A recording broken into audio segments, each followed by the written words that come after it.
Hi, my name is Patrick, and welcome back to my first playthrough of Kentucky Route Zero. We are going to be picking up right where we left off last time in Act 4, Scene 7 at the Echo River Central Exchange. I hope you're all having a wonderful evening wherever it is in the world that you are. And thank you so much for joining me for this ongoing playthrough. We were in the last episode floating down the Echo River in the underground caverns, and we might be going back to the Zero, but for now, we're at the Central Exchange.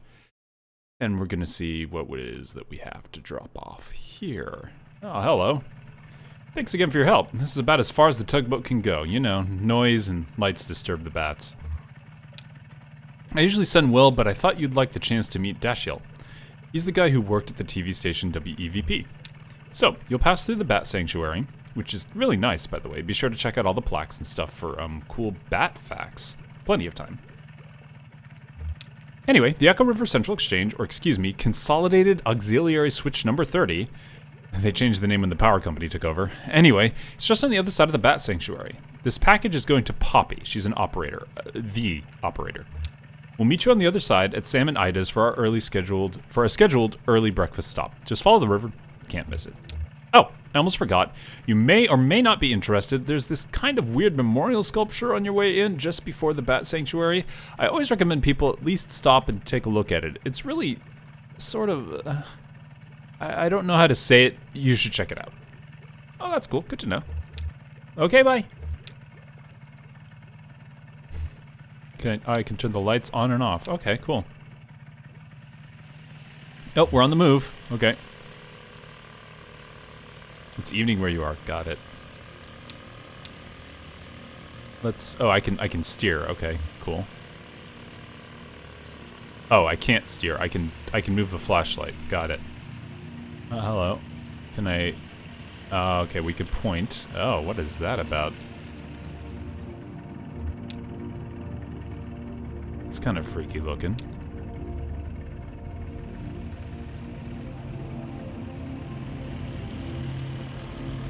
Okay. Let's take a look at this, shall we? We claimed these helmets in the names of the folks who wore them, and we placed them here in their memory, but also as a spit in the greedy green eye of that power company who bought up our old mine and traded our brothers and sisters' safety for a little more yield, but only yielded 28 good men and women dead when the walls collapsed and the tunnels filled with water. I mean, Loco's Discord, got it. Their lungs were black, but now they're washed clean and full of water too, and swept through hidden tunnels into some awful cave we never will find, and so we guess the water buried them for us, so let this here be the marker for their grave. And if any son of a bitch from that power company wants to take back these helmets as company property, just you try it and see what will happen. Hey, Elkhorn, that's the mine we met in, where your folks, worked. Looks like it's been here a while. I sure as hell wouldn't mess with it. You think whoever wrote it is still that angry? I don't think you ever forget anger like that. No, I guess you probably don't. This probably stirs up, I mean, how do you... Okay.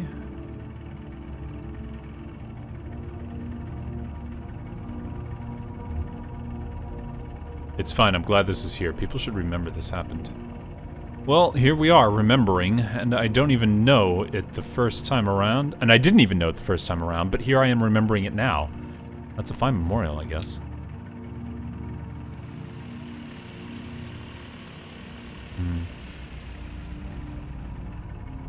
Go ahead. Let's move on along.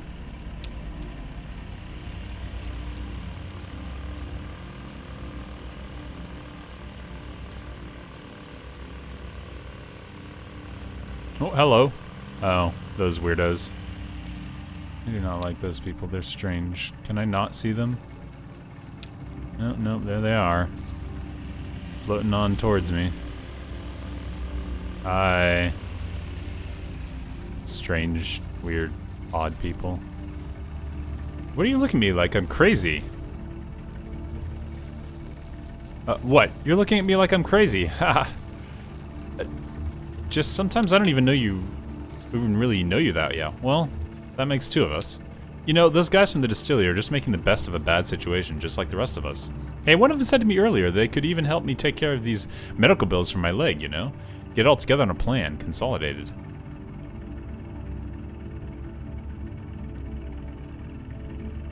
Yeah, if we can find her, maybe Weaver could get you out of this thing with the distillery. She has some experience with them. Oh, sure, it could be. Anyway, I have a feeling it'll all work out. Even for me? Hey, why not?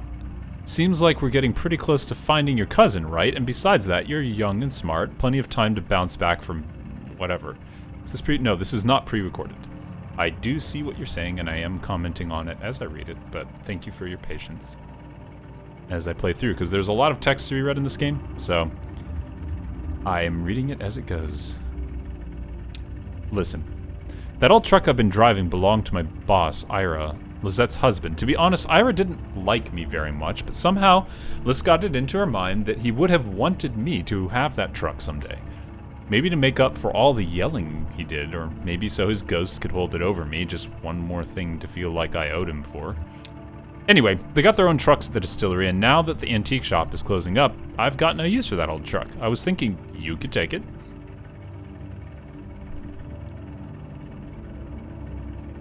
Sure, I could keep an eye on it for you until you get straightened out. Yeah, sure, okay, sounds good. Alright. Hey, Blue. Oh, okay. Bat facts. Let's get some bat facts. Visitors to the Echo River, a small-footed black bat artificial hiberniculum and sanctuary are asked to take extra precautions in order to prevent the introduction of a foreign fungal contaminants and the spread of white nose syndrome. So this is important, actually. This is a real-world thing. And thank you so much for the follow, Divergent Collective. White nose syndrome is something that actually exists and has been spreading through a lot of bat caves in North America over time.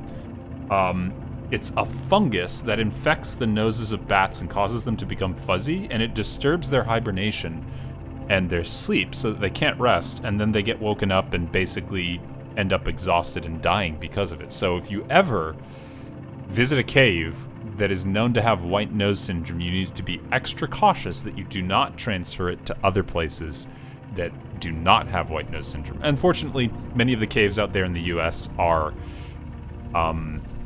they are on top of this. If you go to a cave and they will ask you, you know, have you run into this before or anything like that, and they'll make sure. Please do not visit the sanctuary during the same day in which you visited any cave known or suspected to host bats infected with night nose syndrome. Please do not leave your vehicle. If you must leave your vehicle, please remove shoes, clothes, jewelry, headwear, and eyeglasses to ensure you do not bring any foreign spores ashore with you. Please do not touch any bats or structures. The small-footed black bat is confused by light. If you are using a lantern or other artificial light source, be aware that it may attract and confuse bats. If you are approached by bats, do not panic. Relax, stop your vehicle and switch off your light. Never touch a bat. Okay, on we go then. This is weird skeleton folks. They're so strange. If we're approached by bats, turn off the lights. Got it. We're just jamming on forward.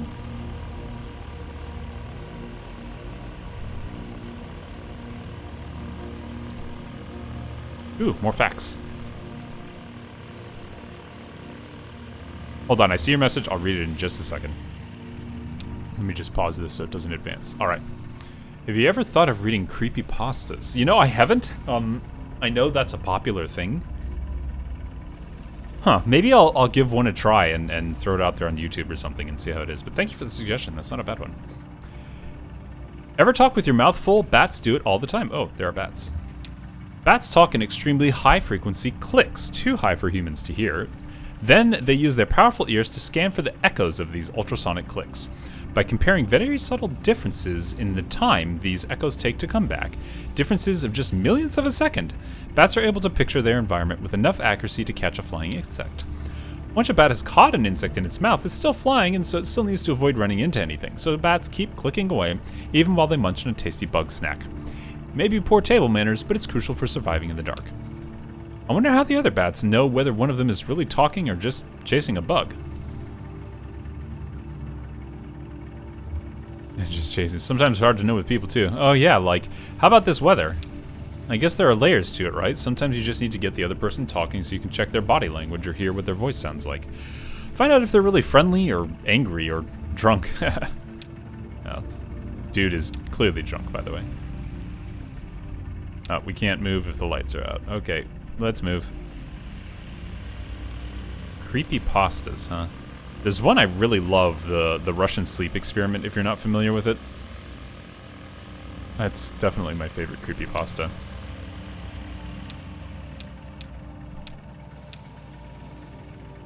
Well, I gotta keep the lights on so we can move forward.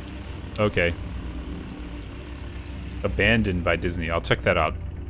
Or I'll look that one up. Damn, it's really dark down here. Are you still there? Shannon touches Conway's shoulder. Oh, there you are. I hope that's you. I was just thinking about my dad. I guess because we were talking about your folks a minute ago. To be honest with you, I don't think about him that often. Your cousin brought him up earlier. He's just been on my mind. It's good your folks have a memorial. A lot of people, nobody remembers them when they're gone. You mean like you? Oh, that's creepy. Sir, you might want to... Oh, I am talking to the game. Sorry, yeah. Look up the one from Mystery when you look at Abandoned by Disney. Okay, I will. You mean like... Nobody remembers them when you're gone. You mean like your dad? Oh, no, he would have hated that. I don't know what I mean. Haha. Alright, the bats are letting up. Oh, why is there reflective tape on the tree? Let's see what this says. No. Bat fact. The small-footed black bat's natural diet mostly consists of moths and other insects that breed along the river. Here at the artificial hibernaculum and sanctuary, we use a combination of chemical snares and ultrasonic wards to repel all potentially contaminant-bearing insects and replace them with our own locally bred and spawned hypoallergenic antiseptic pseudomoths, which we call the little gray nothing moth. You may be thinking that the other moths and insects the small-footed black bat would have been eating are very much relieved that their natural predator has found another food source. Not so. We've installed netting and highly effective moth traps along the river where the small-footed black bat normally hunts to balance their escape from the food chain. But eating moths isn't the only systemic contribution these bats make. They also produce a potent fertilizer in the form of guano that helps plant life thrive along the Echo River. I think there's supposed to be an and there, the shore of Lake Leth. In order to minimize the sanctuary's impact on subterranean agriculture, we collect that precious guano here at the hibernaculum and manually distribute it throughout the caves. It's a full-time job. Sounds like a lot of work. It's all fake except for the bats. I don't think it's fake. Wonder how the bats would feel about their guano being taken like that. Ha! Maybe it's just better they don't know. Like bat plumbing. I mean, I never think about where it goes, do you? Something's taken care of. Like they're tricking. It kind of bothers me like they're tricking the bats. Yeah, in this case, I think it's about survival. I mean, if that's the bottom line, what's the difference? Like the folks in the mine, you said they used to buy stuff. Fans, canaries, all those little trinkets to make it bearable. There's still a lot of stuff down there. It feels cluttered, but human. I mean, I just mean all the people need is... Okay. I just mean all people need is enough to pretend we're home, and we can make it anywhere. You get kind of philosophical when you're drinking. Did anyone ever tell you that? Yeah, I guess I do. Nah, this is nothing. I used to have this drinking buddy who would get loaded and tell the weirdest damn riddles, like, which is more musical, a truck passing by a factory or a truck passing by a musical school? Ha! Count your blessings. Onward we go. Oh, shinies. Oh, there's an umbrella? Okay, and what's this about? Oh, we gotta turn the lights out so we don't bother the bats. Okay, cool. Onward. Inky bats. Oh, the bats are inky. So, by the way, so the game is supposed to be like scary, or is it just adventure? So this game is an odd... Oh, it kind of defies description. And I'll catch up with the text here in a moment. It's a very surreal take on all kinds of different topics dealing with life and adventure and exploration and how life just kind of tapers off, or the things people never really get to experience, or the things they do experience, and the oddities that might happen about those thoughts and experiences that they've had. Like I said, it really kind of defies description. It's a 5-act game with some interludes, and we're currently near the tail end of the 4th act. If you want to see the previous episodes, they are all up on YouTube, and you can follow that under my channel info if you are interested in checking it out. But it is basically a point-and-click story game, and I'm playing it just because I had wanted to check it out. It comes highly recommended from a lot of different people, so we're just giving it a look-see to see how it is. And when this game wraps up, I will move on to another game and do a complete full playthrough, which is what I do every Sunday on my channel here. Let us continue on. Better hang on a minute. It feels like there's one kind of hovering right over me. They don't really hover though, do they? I mean, how could they? I guess a lightning bug will hover by beating its wings really fast. Maybe they can do that too. I used to watch lightning bugs in the evening, out at the edge of the woods. Lisette's kid Charlie, he loved them. You know, he ended up going to college and studying astronomy, and I think that he got his love for stars from those nights watching bugs. I remember watching lightning bugs in my backyard as a little kid. They were really cool. I got to see some this past summer when I was visiting Tennessee. Anyway, me and Charlie, sometimes we'd try to see one of them up close. You lay in the grass and you have to be totally still for a while, like one of those wax sculptures. Don't even breathe, like this. Oh, you can't see me. I was doing the watching lightning bugs in the grass face. I think I can imagine it. Yeah, you've seen it already when I fell in the mine, kind of stunned in shock. Hey, who were you talking to earlier? When we met in the mine, you were on the phone with someone. I forgot about that. Just a friend. Alejandra. She has kids now, so we don't talk as much. I was just venting on the phone about my landlord situation.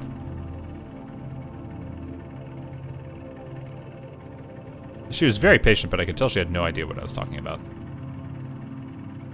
It gets harder and harder to reconnect. Yeah, I know that's true. Alright, the bats are still kind of there. Did you cover some less popular cities? Yeah. Whoa, what's that sound?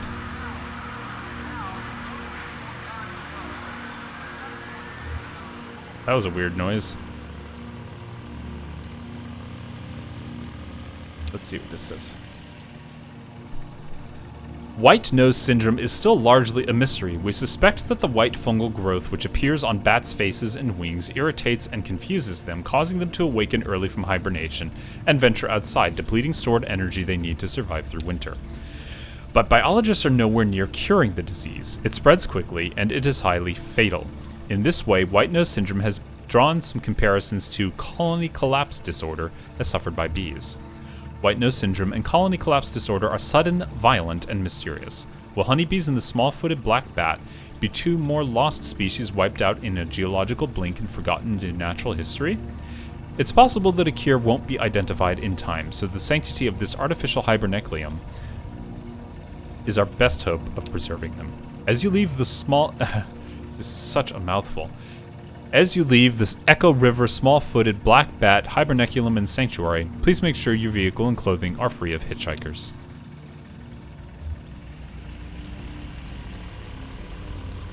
No hitchhikers, got it?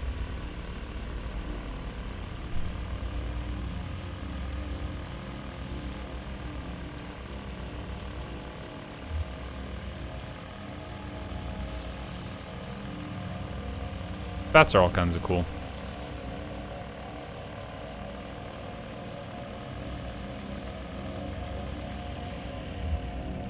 I didn't know I could shine the light behind me. Okay. Are we there? Okay.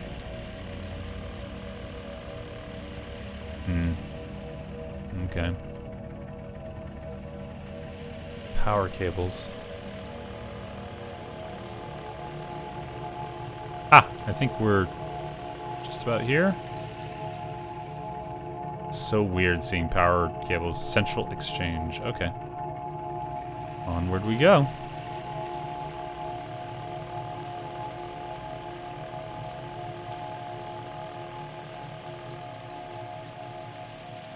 Y'all just working here in the dark? Oh no, they got lights. Okay. Oh no, they don't have lights. Or they do have lights and the game's just not... That's very strange. Alright. Ugh.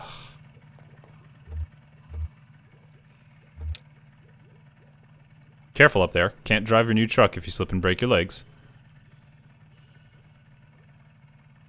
Yeah. You too. Try not to make any more bad deals while I'm gone. I'll just be floating along down here. I mean, just keep your eyes open and don't look back. Okay, sure. Is there an actual... No, only the light. Hello, Dashiel. I got stuff for you. Softly. Could be bypassed with another capacitor at 100 nanofarads to reduce noise. If your circuit's too noisy, you should tie those floating pins to ground. That is true.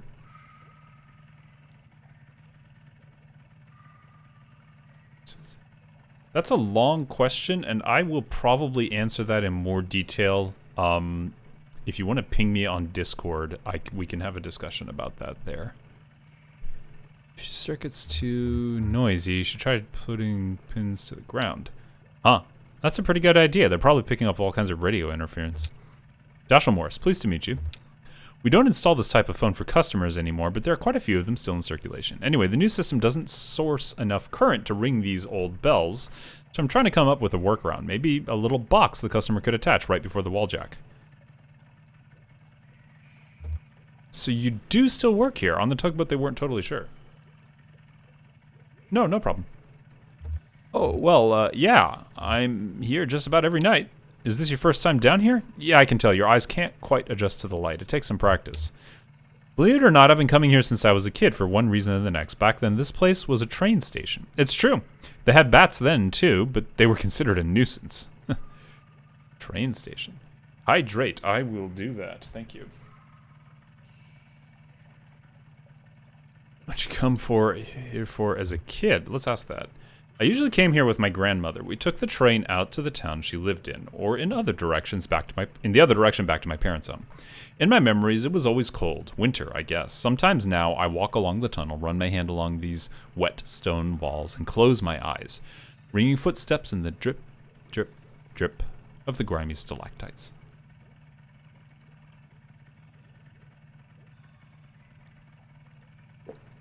Stalactites hang from the ceiling. Stalagmites might hang from the ceiling, but they don't. They're on the ground. Well, the river shifted and this place slowly filled with water, carrying the trains away with the current. It does that, the river, and I don't begrudge it. It's a good reminder that everything we have is borrowed, even trains. Eventually, someone at the Bureau of Reclaimed Spaces heard this place was still empty, so they moved the phone company in here. I returned here as a young lineman, a skill I picked up in wartime, running telephone wires behind enemy lines. We used trees instead of poles. I miss that, actually. They were easier to climb. It's just as well. I'm in no shape to climb anything these days. The closest I get is patching up the wiring in the crystal room for the WEVP folks. Let's see what the options are here. And I have hydrated. Thank you for checking in and making sure that I stay hydration happy. All right. W is the TV station, the crystal room. Do you ever grow and grow? What's the crystal room? Oh. Yeah, Case is the only one who can tell me where it is. Oh, maybe they should print some maps. It's not really supposed to be a secret, but it's not common knowledge either. That must be why they're always short-staffed. Listen, miss, if you're interested in WVP, you should go talk to them directly. They're always looking for volunteers. Take the ferry over there to the silo. There's a mail stop there. They don't have a sign or anything, just ask around. Take a ferry over to the silo. Okay. Okay, great, thank you. I guess I'll get back to this damn old ringer. Poppy's just a little farther down if you're dropping off that package. Nice chatting with you. Cool. Hello, Flora. Oh, hi. I remember you. What are you doing down here? I'm just exploring. I like dark underground places. I'm a romantic. I think I'm more of classical myself. That sounds like the same thing to me. Yeah. Okay, bye. Okay, kid. You, that's interesting. A plaque. Okay. Abel and Eloise, the lovers' courtiers. Oh, the lovers' couriers. Bred for racing, Abel and Eloise spent most of their lives as carrier pigeons in the employ of the Echo River Avian Post. They retired here after Abel was disfigured in an accident with a light aircraft. But old habits were hard to die. Abel and Eloise would pick up scraps of paper from the ground, the trash, even pull them out of pockets and deliver them to the other people nearby to delight or embarrassment.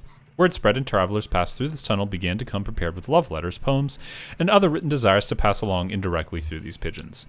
After a hard day's work, Abel and Eloise would always be found nestled closely together in a disused newspaper stand set aside for their habitation, and that's where we left them. What a sweet story. So this is like an old school books where you pick your adventures, the picture adventure books, and what you asked winds up becoming the outcome. Sort of.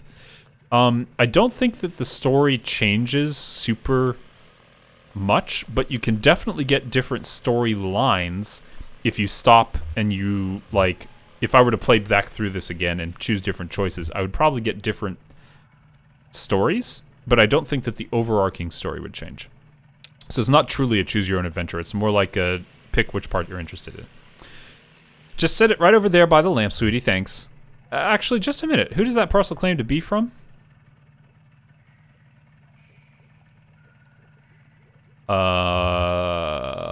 Consolidated Power Company. Oh dear, I'm afraid to open it. So who are you? Do you work for the post office or the tugboat? I only asked because I haven't seen you here before. Was that you I heard chatting down the hall? Yeah, I just met Dashiell. He's been working on that obsolete ringer, hasn't he? Poor Dashiell. You know, he's not really... He was let go a while back. A long while, actually. When they started restructuring, he was one of the first to go. But he talked them into letting him come every day and fiddle with some interminable project. He says it's to keep a long gap from growing his resume. But I think he just has nothing better to do. One of those old men who needs to work, you know? He doesn't know how to be any other way. Well, there are no real jobs here, but there are fake jobs, I guess. It wasn't always like this. When I came to work at the Echo River Central Exchange, there were 12 of us. Loretta, Edna, Meg, Carla, Marie, Lois, Liz, Hester, Angie, Wilma, Connie. I was number 12. Connie and I were hired on the same day, but she showed up early. Marie finished college, and Hester was fired for snapping at a rude caller, but he had it coming, and I hear she did just fine on her own. So they hired Beryl, Jaina, and Sachiko, which brought us up to 13, and that was as many operators as we ever had here at one time. The power company came along, buying up all the lines, and one day they took the exchange as a throw-in like it was nothing. Nothing! And they started phasing us out. Edna, Meg, Kara, and Lois left one Friday evening and were asked not to come back on Monday morning. Beryl saw the writing on the wall and quickly found employment at a private PBX. They had Jaina and Liz stop routing calls and write up some kind of best practices document instead. It was their final task as exchange employees. Sorry. Some of the girls were reassigned to other divisions. Connie, I think, was checking residential meters. Sachiko and Wilma were moved into energy sales, cold calling businesses to see if they needed to upgrade their electricity plan. At least they were still on the phone. Then it was just Loretta, Angie, and me. We were swamped. The hours were hell and hard on the throat. The voice with a smile became a croak. I was gargling warm salt water in the break room, sipping from a thermos full of hot honey broth stashed under my chair. Oh, I brought a lot of extended technique to the switchboard in those days. Oh, hello. Sounded pretty good to me. Ah, yeah, I'm impressed. So, where was I? Extended switchboard technique. It was all about timing your breath. Some girls got lightheaded doing too many calls in a row with that upbeat dynamic inflection they made us do to keep everything intelligible. It was very physical. So after a few months, it was just me. A new automation strategy was announced, and this place was rechristened Consolidated Auxiliary Switch number 30. If it's automated, what do you do here? It's not fully automated. There are still gaps in functionality that need a human touch. And, you know, it really is all about touch here. Sound is a vibration, a touch you feel in your ear, so my voice is my touch. When we're talking, we're touching, even on the phone. That's an electronic touch, an intimate little shock that makes your tiny hairs tremble.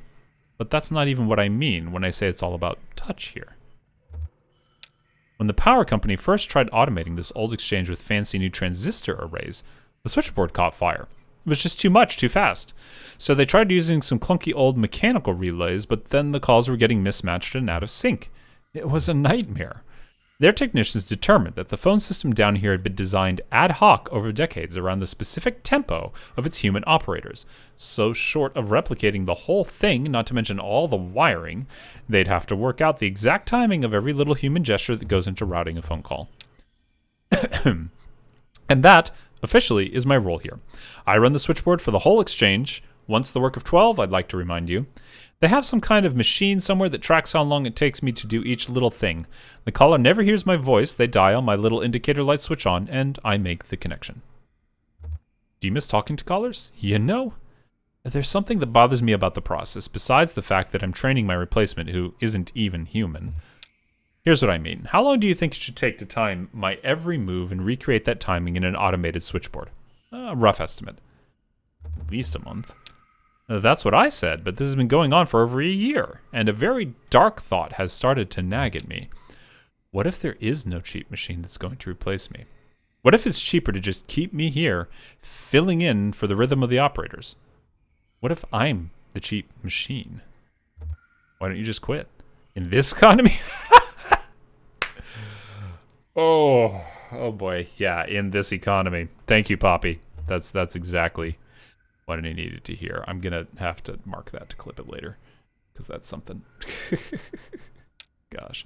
No, you're probably right. Working in silence for peanut shells, waiting to be replaced by a robot, it doesn't sound very dignified, does it? The reality is that I've been working here for my whole adult life. I came here as a girl, and I'll leave here as a middle-aged woman. I don't know if I'm ready to be her yet. I sound like Dashiell. Oh, the parcel. Right over there by the lamp is fine. Thanks for dropping that off. Take care. Think of me when you dial 0. 0. Funky text. Right. Oh, those weirdos. Oh, no. Oh, no. Hey. Oh, no. You left... What are you... Oh. Dude, that's no good. Son of a gun. That's my buddy. He got turned into one of those... Ugh. While I was talking, and now he's gone. Jeepers.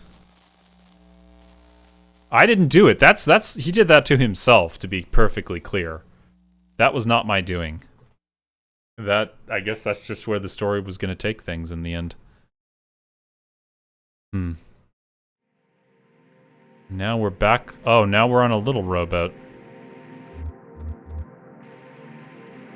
She returned on the dinghy alone. She had a strong and sudden urge to shut the motor off and let the current take her, but she couldn't work out where that impulse came from, so she did her best to resist it.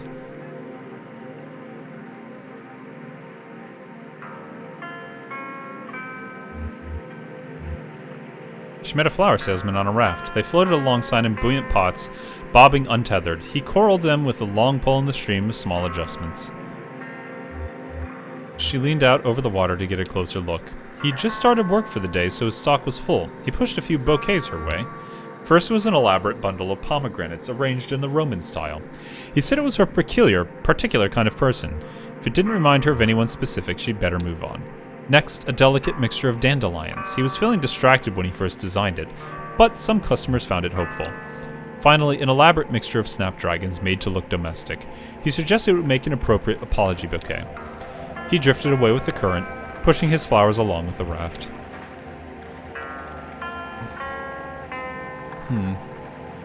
She met a family of 5 on a flat-bottomed skiff.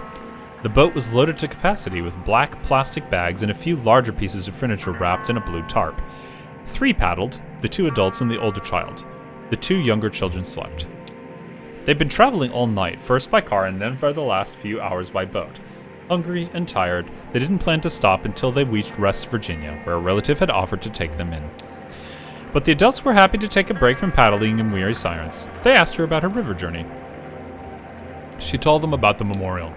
They were sympathetic. No minors in their family, but he was once injured at a warehouse job and had to fight for disability pay.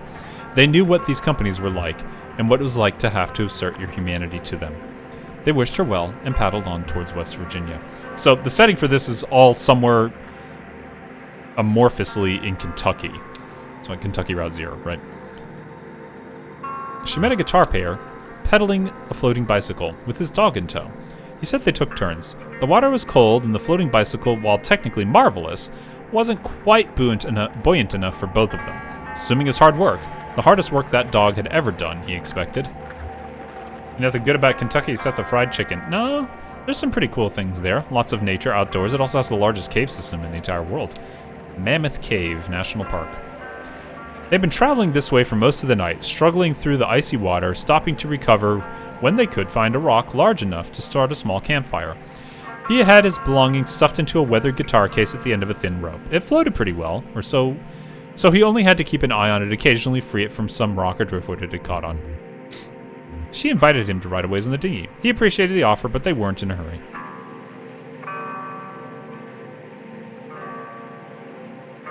It's okay.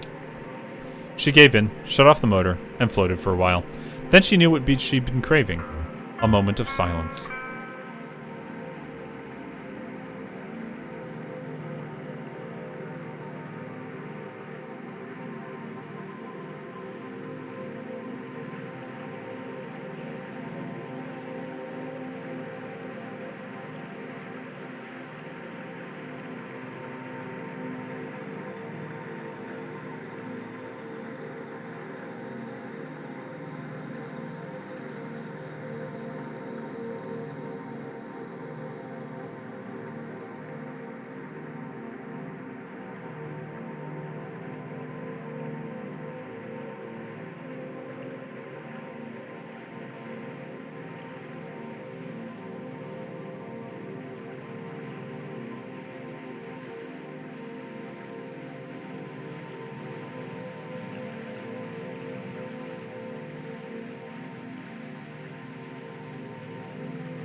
Alright, I think we're here. Can I click on things? No? Can't drive or move. Oh, okay, it's still floating onward. Got it. There's another game after this you check out called Stray. It's basically the same kind of thing where you're playing now where you have to read the dialogue. I am aware of Stray, and I may do a full playthrough it at some point here on stream. I haven't picked it up yet, though.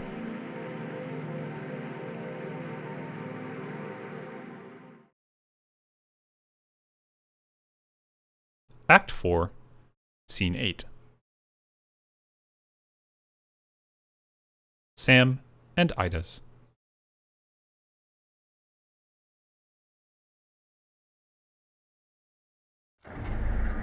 Whoa, okay. There's the tugboat. There's whatever that's supposed to be.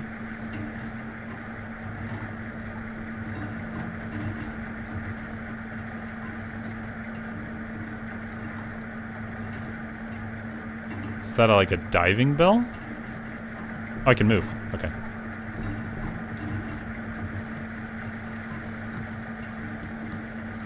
Curious what this is about. Yeah, it looks like a diving bell to me. There's somebody standing under there.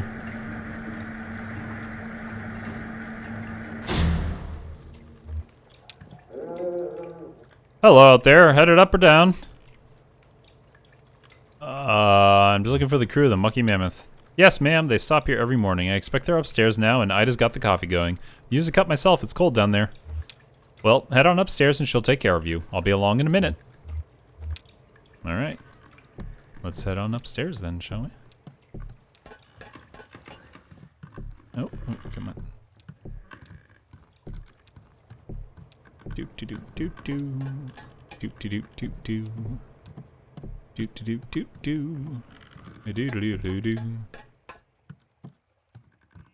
Yes, it's a diving bell. You know the way this is designed. It's got this Tim Burton kind of feel. That's true. Oh, there's my friends over there. One of the YouTubers used to do this now, but she does reviews. Oh, reviews. Got it. Yeah. Just in time. We've already finished eating, but we're about to place a to-go order for Clara. She's back on board getting ready for her show. Take a look at the menu. I'm sure there's something you'll like. Ida is a bit of a local celebrity. For her cooking, I mean. Hey, Ezra was just asking about you. He's around the corner playing a video game. Maybe go let him know you two are back, or... Where's the old man, anyway? A long story about that. Very long story. Old man isn't coming back. As far as I know, he's been sucked away forever. Aw, bad luck. You'll get it next time. Hey, got a quarter? He's almost got this. It's true. And don't worry. Sure, I have 1 quarter. Thank you. So, where's... I want to say they took him. Damn. Yeah, he really got himself in a situation there. Yeah, I'm gonna go sit down. Cool. The food is good here. I think everyone else is finishing up, but you could probably get something to go. Alright, Claw Maestro, let's give it another shot. So let's see what's on top of the pile here. There's a stuffed octopus, a plastic bag full of clamshells, a cowboy hat, and some big headphones. That octopus has a leg wrapped around the boombox underneath it. The shells are pretty clear, but I don't know if the claw can really grip that bag well. The cowboy hat is in the corner, so it's kind of tricky to tell if it's wedged in or not. Those headphones might be a good bet, but I can't see the cord. It could be wrapped around something. What are you going to try for? Let's see. Should we go for the octopus, the clamshells, the cowboy hat, or the headphones? Cowboy hats are fun. Wedged. Yeah, these things are always cheating. I'm gonna go for the cowboy hat. I like that idea. It's big and flexible. Might be able to pick it up. On the cowboy hat. Sounds good. I hope we can get the claw back far enough to get a good grip on it. Okay, when I put this quarter in, you'll have about 8 seconds to grab your prize. The hat is in the back right corner. Let me know if you need help lining it up. I've got a slightly different view of the field from up here. Ready? Here we go. Johnny inserts the coin and the machine awakens. Here we go. Timer 8. The claw hovers in the front left corner of the machine. Pushes the joystick up. Timer 7. Claw hovers halfway along the left wall of the machine. It was in the back right, correct? Hold on. Oh gosh, no. Cowboy hat in the corner.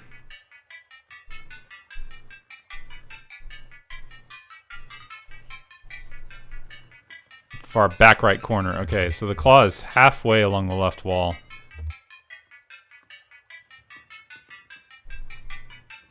Up. Alright. Claw hovers in the back left corner. Alright. We're gonna go right.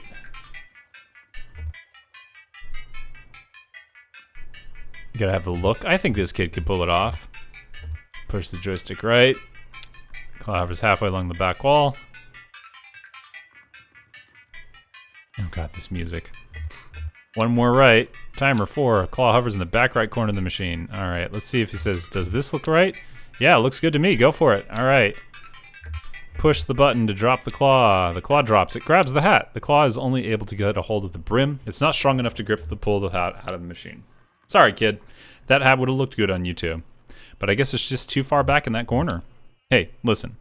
It sounds like that old man you were following around, I guess he had to leave. I should go with him? I don't know about that. Is he okay? Yeah, he's okay. I mean, I'm sure he could be better, but I don't think we need to worry about him. Anyway, I don't know what kind of plans you have now, but if you need help figuring out your next move, you can always talk to me and Miss Junebug. I just wanted to make sure you know that. I'll meet up with Julian when we get back above ground and go back to the museum. Oh yeah, he's your brother, you said, right? Hey, maybe we still have time to poke around this place a little. They have some pretty wild stuff in here. Okay. And yes, he is mechanical. Don't ask me why or the reasoning behind that, because quite frankly, I don't know. Hey, did you see this? They keep a table full of fake food over here. I've never known why. Actually, I think it might be real food coated with shellac or something. Preserved and... Oh, look, this tentacle-looking thing is half-eaten. This is someone's meal they didn't finish? Tentacle? Gross. I'm gonna ask. Man, I don't know. Some people really like that stuff. I had some fried calamari once at a gas station. It was pretty good, but I stripped a gear trying to chew the beak. They're supposed to take that out. If Sam and Ida preserved this half-eaten meal, it must have been pretty important to them, right? Maybe it belonged to someone they care about, like a beloved uncle had a mid-meal stroke, so they kept it in his memory. My folks left behind a bag of sunflower seeds, but I threw it away. I should have kept it, right? Oh, no, I didn't mean that, kid. You don't need to hang on to every little memento. I'm sure you still remember them just fine. Are you worried about them? Yes, it's weird that they just disappeared. Yeah, listen, that's okay to be worried. You're doing fine.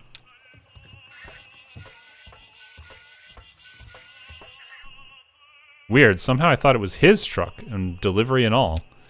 It was, that's what she's saying, but he gave it to her before they took him away. But you're going to deliver it anyway? Why?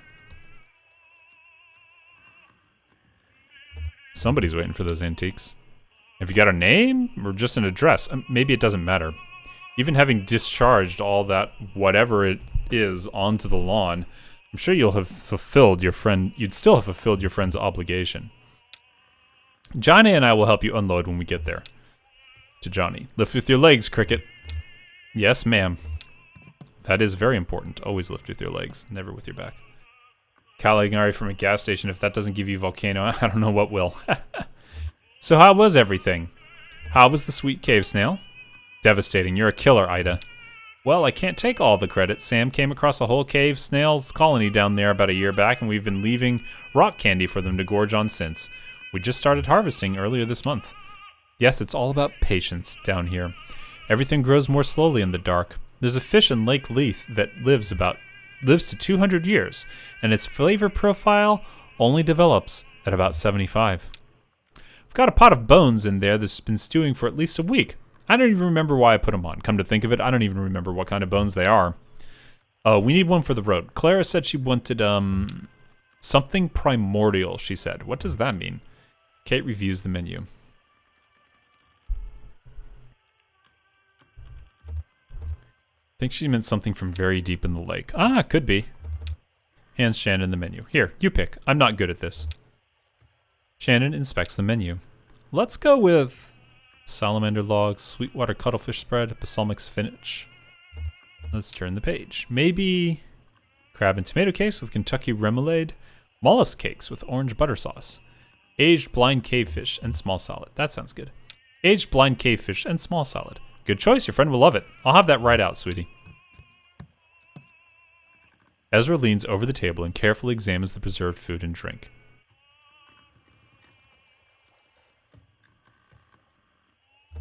I'm not going to prod or... Oh, gosh. He runs his finger along a grayish claw. The surface of the claw is completely smooth. And that was the small one. They're asymmetrical. Sorry I startled you, sweetie. Why didn't they finish their meal? Well, they had more than twice as much food as they really needed, so even half was too much. This food is about 15 years old. It's true. Things were different then. Nobody came to eat here. We were fighting just to keep the lights on. Sam, my husband Sam, was depressed. He couldn't catch anything. That was part of the problem. Most of what we served was shipped in frozen or dried, and I just threw it in the fryer. We've both come a long way since then. Well, 2 young men came in for dinner. Seasoned divers, they said. Over 10,000 hours between them in Lake Leith alone. And they'd been out all day salvaging parts from a riverboat wreck and had worked up a fierce hunger, they said. They ordered the whole menu, without even looking. It was a short menu in those days. I sat them right here and went back to the kitchen. Sam was at the next table doing a Sudoku and drinking malt liquor, his usual routine at the time. An hour later, I was cleaning up when Sam came bursting into the kitchen. Ida, he said, kind of frantic. These divers are still hungry. Bring them another course.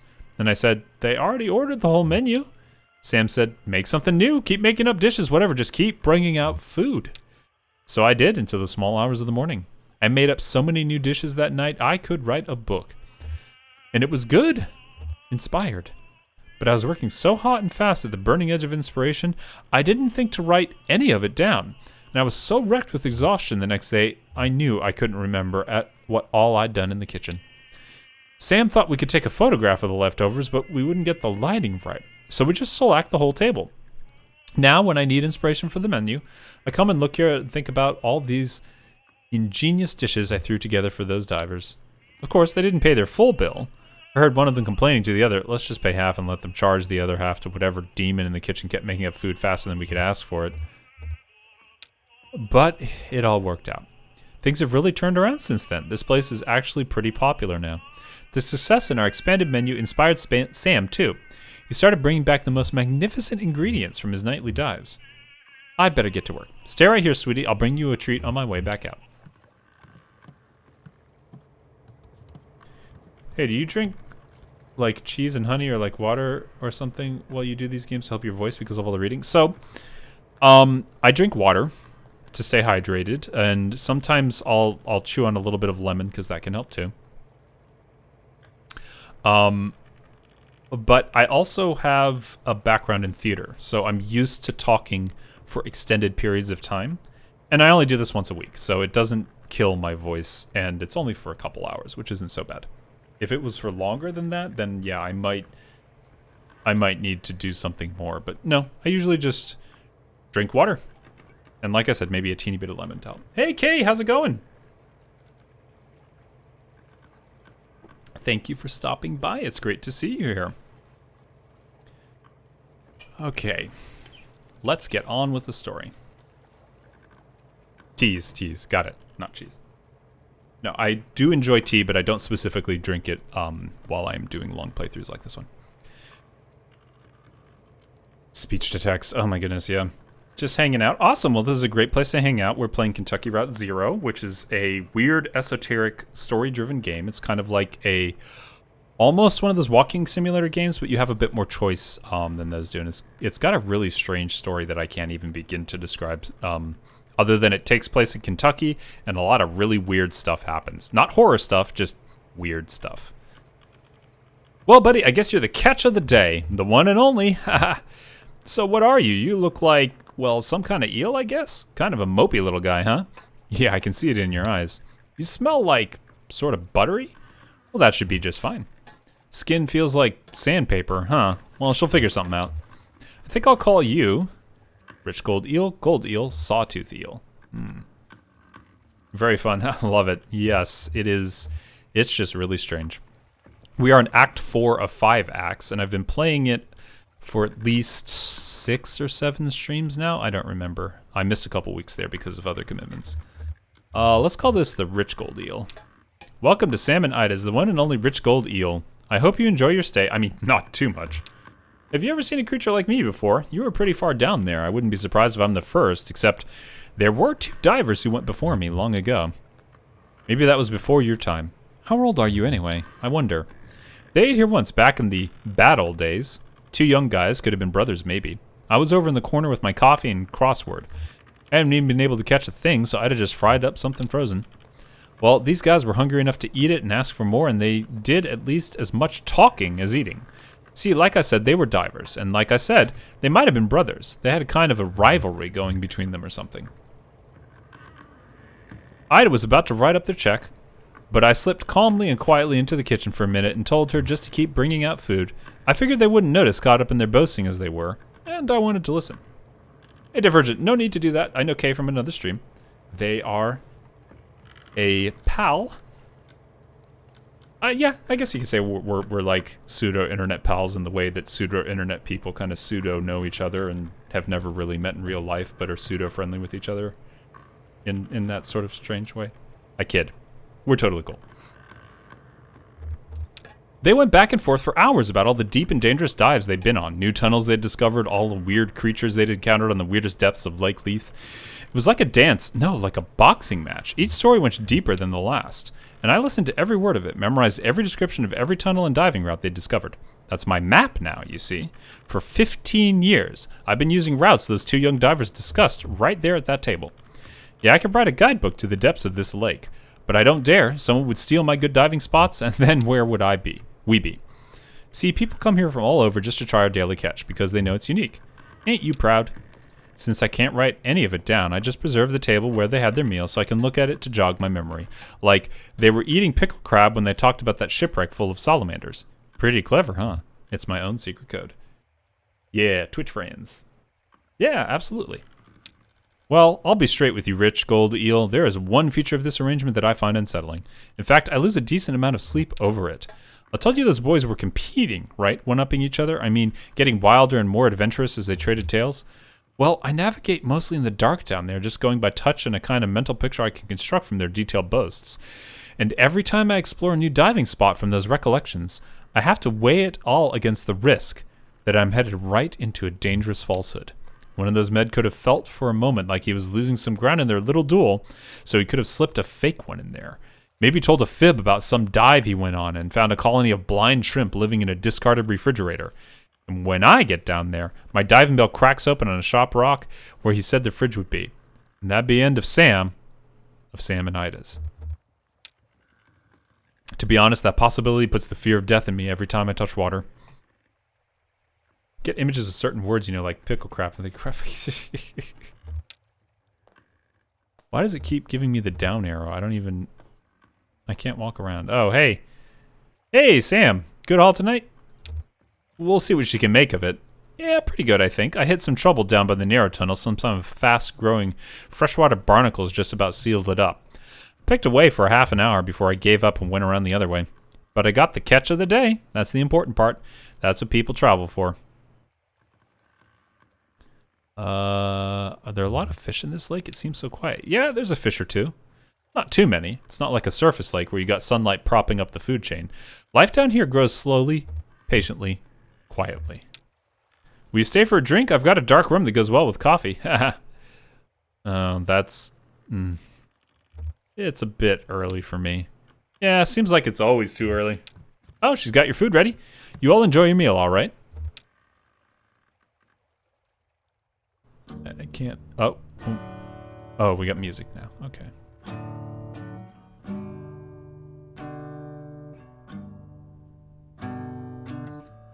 You ever been to a fish and chips place like that? It's just kind of family run and pretty chill and not super stressful or anything, but every single time you show up it just feels relaxed. Not my home. I'm just passing through. My treasures and my hopes are placed beyond the blue. Many friends and kin have gone on before, and I can feel at home in this world anymore.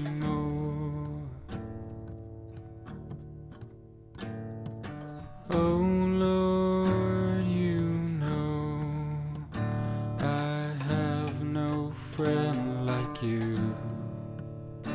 If heaven's not my home, oh Lord, what will I do? Angels beckon me to heaven's open door, and I can't feel at home in this world anymore. I have a loving mother up in glory land, and I don't expect to stop until I shake her hand. She's waiting out for me in heaven's open door, and I can't feel at home in this world anymore.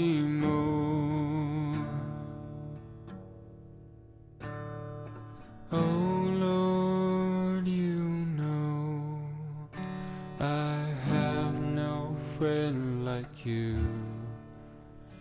If heaven's not my home, oh Lord, what will I do? Angels beckon me to heaven's open door, at home in this world anymore.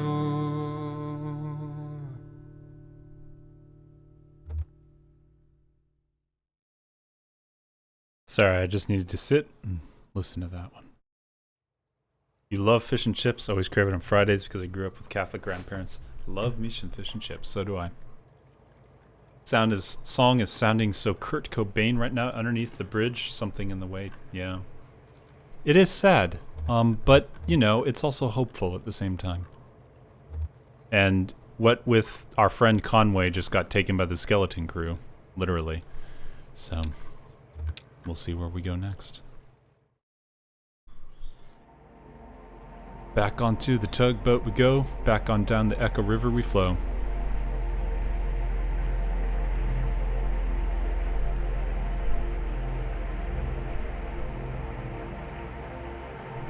See that? Just looks like a swirling mess of garbage, doesn't it? Well, that's what it is. I don't know why trash seems to collect right here of all the spots in the lake. It's always been that way. Everyone just navigates around it like it was an island or something. Look closely, you can see some wood scraps from old canoe rental shop. Gemini Canoe and Firewood. The place was run by twin sisters, Cassie and Paula, I think. This was years ago. They used to rent out canoes to tourists, campers, pilgrims, folks like that. They must have had some kind of deal with the distillery. You'd always see a couple of Hard Times boys posted up on the dock, peddling small bottles to their customers. Cassie and Paula worked those old canoes to death, wrung every penny out of them.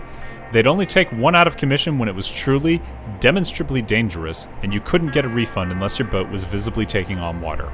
The side business in Firewood was a stroke of minor genius. Yeah, this colored place looks a decent local museum. It's as good as history as I could ever tell. We arrived at a small houseboat neighborhood that sometimes hosted concerts for the pleasure of its residents, where Clara was scheduled that night to perform.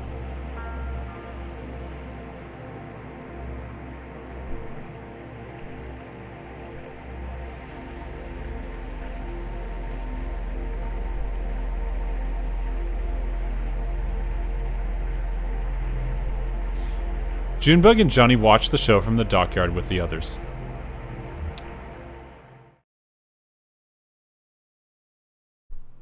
Act 4, Scene 9.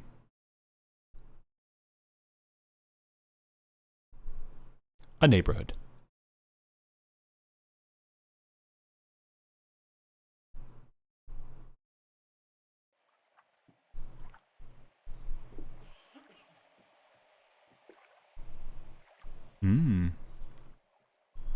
Oh, that's a theremin. This should be interesting.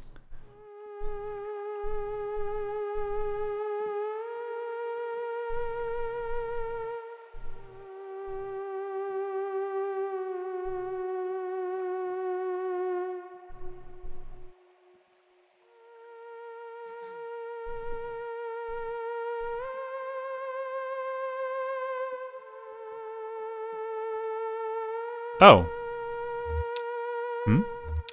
I remember this. I told you Yeah, you don't have to say it. Only because it's always true. Haha. She played at the flower shop. Kyrena opening. She was having trouble with his tape machine, so she just droned out the lap steel. He got really into it and went on for, like, forever. Everyone was falling asleep. Okay, you all talking through the middle of this. Junebug, bro, if you're from the theater background, you know that Junebug is a southern name, which means you just... I will do the accent that I am comfortable doing for extended periods of time, because I can't hold accents very well, to be completely honest, and except for, like, Japanese and maybe local Hawaiian Pidgin. That when I played Jin the Zookeeper. Yeah, if I was trained for it, I would, but since it's not an accent I know terribly well and would probably butcher pretty badly, I'm comfortable just reading it as it is. Not everyone. I remember the air was warm, perfumed. You were playing with some petals you found on the floor, and I was looking at the ceiling. I remember the ceiling was glass. During the week, that room was a greenhouse. I don't know where they put all the plants when they had bands in. Maybe outside if the weather was nice. It was nice that night. Warm. It smelled like spring. I remember the folding chairs. So uncomfortable, but I guess it was their only option. They had to pack everything up during the week so there'd be room to display the flowers. Wow, look at Ezra. He's wrapped. Haha, yeah, he's really into it. So, we were talking about him earlier at the gas station. Sure, I haven't forgotten, Cricket. Cool, yeah, I know. What do you think about Ezra traveling with us for a while? We were in the back, just watching Serena. Serena was really getting into it. We just let it wash over us. I started nodding a little. You pinched my elbow and we slipped quietly out of the room. If I sound hesitant or something, it's just... when we met, we were nothing, just these little gray shadows, and we grew and filled in, and... but we did all that together. Ezra, sure, he's just a kid, but he's already a person. What would that do to our system, our chemistry? And to give some context, these two are like robots. Or robotic. I don't know how else to describe it. We stepped outside into the warm night air. There was a horse tied up in the parking lot. Whose horse could that have been? Did somebody come to the show on horseback? Or maybe he belonged to someone in the neighborhood. It was a residential area. We went back inside to see if we could identify the horse's owner. Nobody in the greenhouse looked like they came in on a horse. We checked down in the basement, too. I remember the air was cool and damp, like a cave. I remember the lingering perfume of the greenhouse giving way to an earthy plant smell, like we were digging down into the roots. It was a little spooky, though, so we went outside instead. We turned left into an alley. We wandered between some low houses and came out onto an empty street. Hey, I got the masters for the new record back from Lazar. They're okay, but I... What? You listened to them without me? You were at the pet shop. I didn't think I could tear you free. Oh, okay. Anyway, there are a few spots where the strings distorted a little and the whole thing has way too much reverb. But overall, it sounds pretty good. The new drum machine fits right into the mix. Nice. The only question is how to do it live. I can't control the drum machine and sing and dance at the same time, and you've got your hands full of the guitar. Easiest way to hold the southern access of warmth in the accident. Counting fives and think of that 70s cartoon, Schoolhouse Rock. Oh gosh. We stepped into a 24-hour convenience store. I remember the radio was playing some old Patsy Cline, right? Or was it Connie Smith? The clerk was reading one of those conspiracy/celebrity gossip/Bigfoot sighting newspapers. You bought a bag of carrots for the horse. The horse ate the carrots slowly and glumly. They're beautiful animals, horses. Everyone seems to agree. I think it's because they always look so sad. We got back to the greenhouse just as Clara was tuning up. She relaxed her shoulders, took a deep breath, raised both hands into their precise positions, and the room started shaking. Clara hit a note that made the glass rattle in sympathy, a perfect 2 octaves lower. She looked like a sorceress, tearing down the building with an effortless wave and incredible focus, coaxing the empty air into some kind of moaning, rattling demon. That's the thing about the theremin. It's the only instrument you never touch. You could see a wave of concern propagating through the greenhouse, people looking up at the trembling glass ceiling, looking at each other to see if anyone else was worried, trying to catch Claire's eye and discern if she was doing it on purpose or not. If she was really trying to bury us all in glass. So do you think she'll swing that? Playing the drum machine live. So how do you think we'll swing that? Playing the drum machine live. We'll figure something out. Maybe glue it to the back of your guitar. Oh, yeah. Or swap the buttons out for foot pedals. Or put the drums on tape beforehand like Sirena does. Oh yeah. I guess we have a lot of options. Life is full of possibilities, Cricket. Patsy Cline did a song called Falling to Pieces, and so did Connie Francis. They were basically similar people in the old school 1950s. Yes, ma'am. It was a tense 5 minutes. We, the audience, alternated between fearing for our lives and lamenting hers that could have given her the kind of emotional experience to play this devastating song. Then slowly, gently, Clara's hands came to rest. The theremin went quiet, the glass stopped rattling, and the room relaxed, unharmed.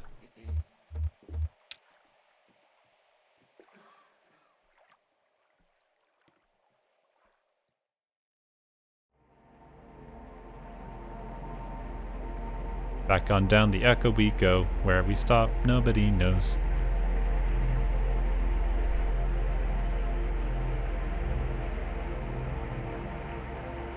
Wonder if we're gonna run into... Come around again. I met a photographer once. I mean, one in particular. She even took my portrait. I can't imagine why. She said it would immortalize me. That was a metaphor, of course. She meant I'd never be forgotten. As she was disembarking, not far from here actually, the film fell out of her bag and was borne away by the current. I was working on deck at the time. She shot me a sad, apologetic glance, but I wasn't bothered. It's no shame to be forgotten.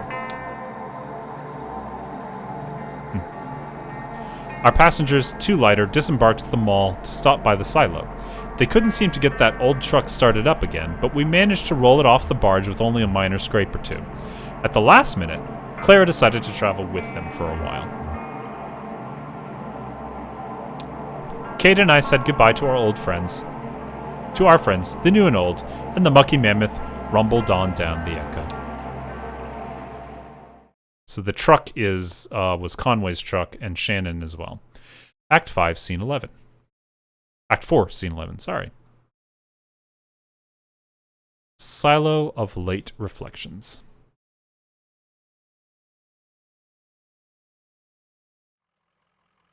Oh, looks like the truck's running. Oh, we got 2 doggos. Yay. Or is that a cat? I can't tell. No, I think those are both dogs. No, I think those are cats. What's this place like, Dogwood Drive? It's in a small town, or... I really don't know. I've got the manifest the old man handed in his truck. Here. Reading. Lisette's Antiques, mail order delivery, no return address, shipping address, 5 Dogwood Drive, packing list, and then it's just numbers. I guess the inventory numbers of the antiques he was supposed to be delivering. Anyway, I'm glad you're coming with us.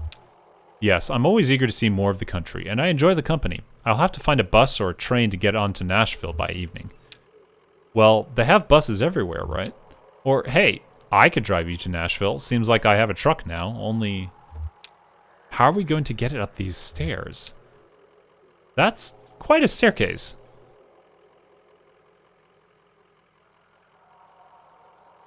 Is there something we could do with rope? Sure, I can think of a few things. Nothing that'll get that truck up the staircase, though. Looks like we're making the rest of this trip on foot. Is it safe to just leave the truck here? I don't even know what's in there. What if it's too much to carry? Nah, we've been loading and unloading gear since the stars were young. We're our own roadies, right? We've got expertise. To Johnny. All right, Cricket, let's get this delivery packed and tied into bundles. We're hiking it upstairs. What's in there? Antiques, I guess. Antiques. Yeah, antiques are... It's like junk, but people will pay for it. Oh. To Clara. Sorry, I guess you'll be taking the bus after all. It's okay. It will be an adventure. Shannon sighs and stretches. Tired? Don't worry, lady. We're almost there.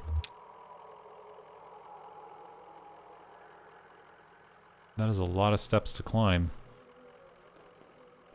Oh, there goes Ezra. And there goes Shannon as well. Along with Cricket and other people, and Clara and the 2 cats. What happens to the dogs? Did they leave Blue behind?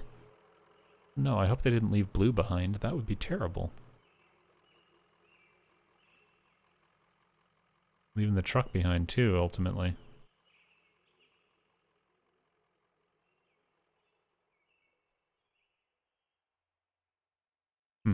Kind of symbolic in a way.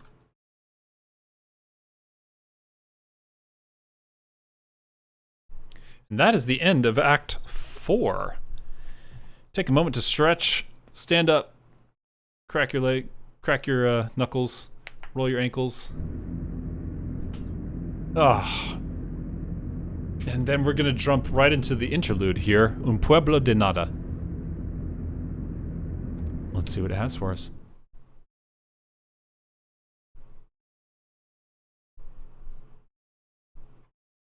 You'll find that when you get older, your ankles need to be cracked. It's just how things are. Whoa! Got some rain? Okay. Fingers and toes? Got it. Yeah, as you get a little bit older, everything starts to crack, and eventually it all does.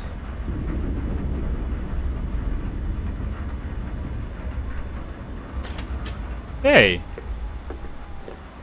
Oh, okay, it's just a random group of people. Looks like we got a... Hello. I'm not late, am I? This must be our guest. Oh, hi, you must be, Oh, sorry, I'm Maya. Right, the traveling artist. Welcome. I'm Emily. I, work here. Great. Rita says you're the producer? Oh, did she? I guess so. I do a little bit of everything. Yeah, I know the feeling. You weren't around earlier at the lunch thing? No, I don't live in town. I just come to work on the station. Really? That's quite a hike, isn't it? I know some shortcuts. Oh, okay. I should make sure she's comfortable. So, do you... No, I'm fine, thanks. I'll just find somewhere to perch until you folks are ready. I've got a lot to digest, mentally, I mean. Well, and it was a big lunch, but I spent most of the afternoon examining the mounds. Oh, the burial mounds. Yeah, that's why I came down here, to see them up close and make some sketches. They're amazing, right? They make me uncomfortable, to be honest. It seems kind of weird to build a town in a graveyard. Sure, every town has a graveyard, but usually the town comes first. Okay, I'll check if Rita's ready. You can just hang out back here else somewhere. We'll let you know when it's time to come on set. Great, thanks for having me. You too. I mean, you know what I mean. Ugh, why am I so awkward with visitors here? Just used to seeing the same 12 people day in and day out, I guess.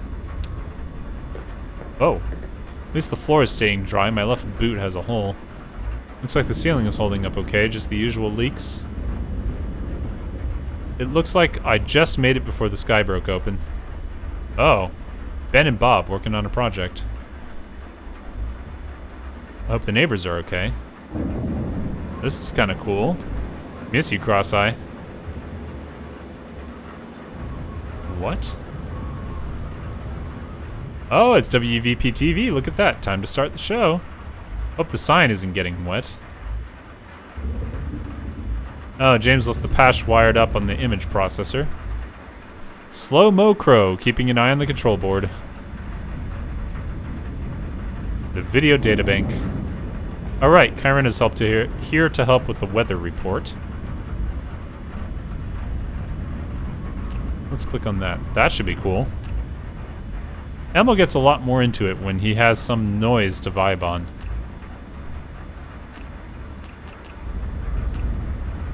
Eh?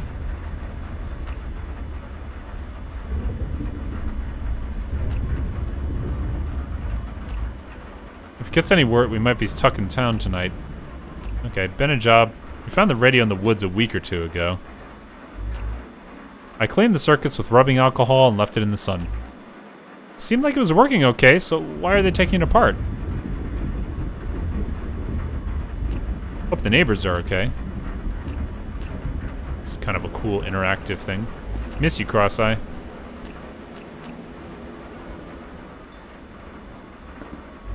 Keep an eye on the control board. Keep up the good work, Mo. Patch wired up on the inward processor. Nice. Maybe there'll be time to play with it after the show.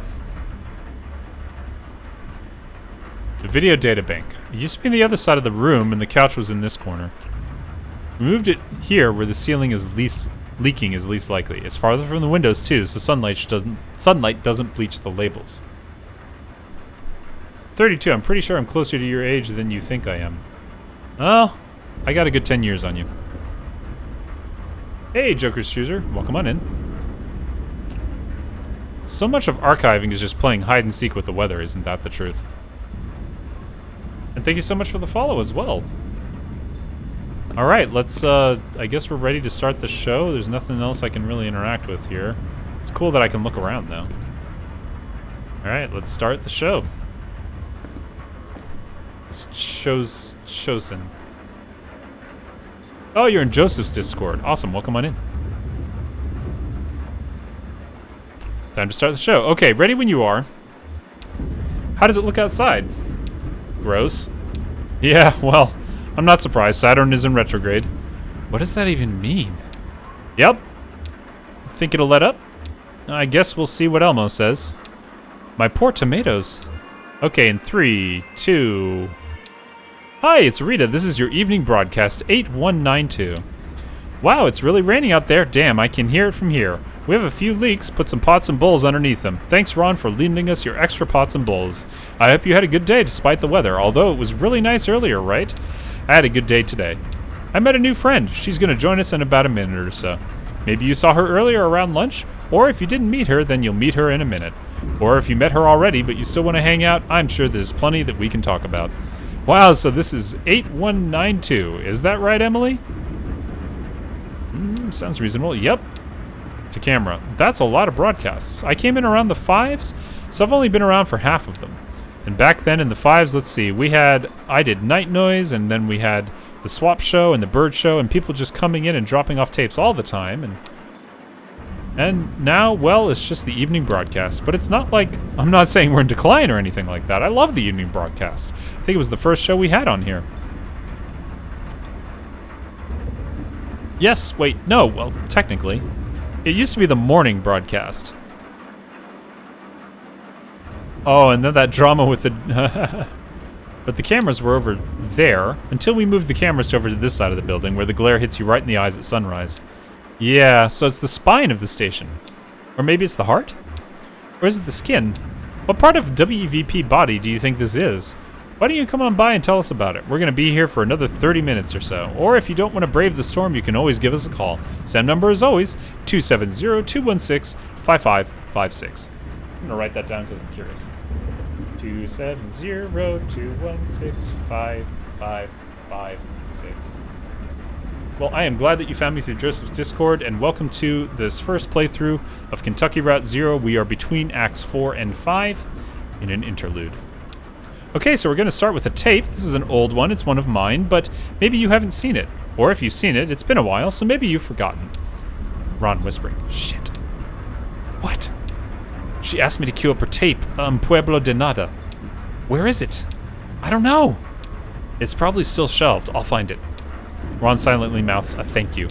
Alright, so we gotta go find the tape quickly. Rita's tape should be on a shelf back here.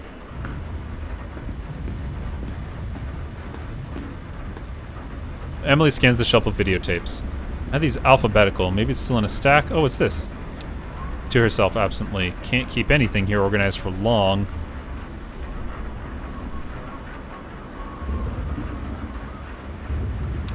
We should put this all in chronological order, although I guess it's hard to remember sometimes the order of things.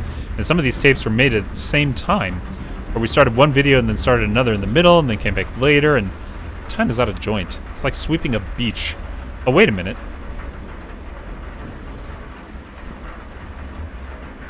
Braun borrowed it for his screening, so it's probably with the others he returned. Here, Aunt Connie reaffirmed, Bearway Sundays, Death of an Airfield, Un Pueblo de Nada. Aha! What would you do? What would you all do without me? Probably not anything. I'll queue up Rita's tape now. Here you go, Mo. Hold off on playing this until Rita's done settling it up. Thanks, babe.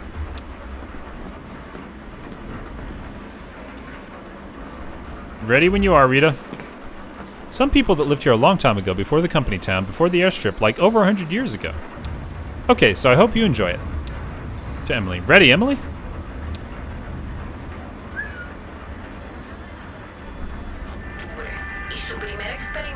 I wonder what Maya thinks of the dock. This is cool. Have you seen it before? I should say something nice. Yeah, it's something else.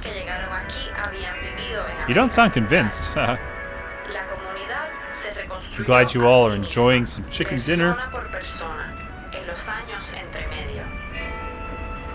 Midnight for you? Wow, it's only about 6:20 p.m. here in Hawaii.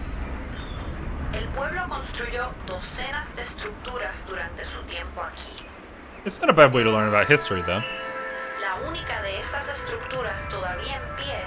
She did a lot of research for this tape. The People of Nothing. We still have a few of those worn-out notebooks they left. I guess the guy from the university took the rest. What did he say she was working on? Oh, right. The Archive of Utopian Thought. Some big preservation project, I guess. So now the People of Nothing are on a shelf somewhere, and here on this tape. It is history, right? Or is it just a story? Seems kind of sad now. I guess it's kind of a memorial. These people, they're always...